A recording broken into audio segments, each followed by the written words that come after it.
Amalurra naiz, nekatuta nago, nire basoak sutan daude, nire itsasoak zikintzen ari dira, eta nire seme-alabek, animaliek, ez dute etxerik.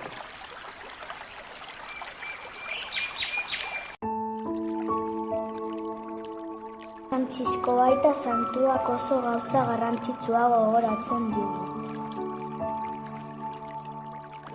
Dena konektatuta dago. Lurra zaintzean geure burua zaintzea da. Jainkoak etxe komun hau oparitu zigun, maitatzeko eta babesteko.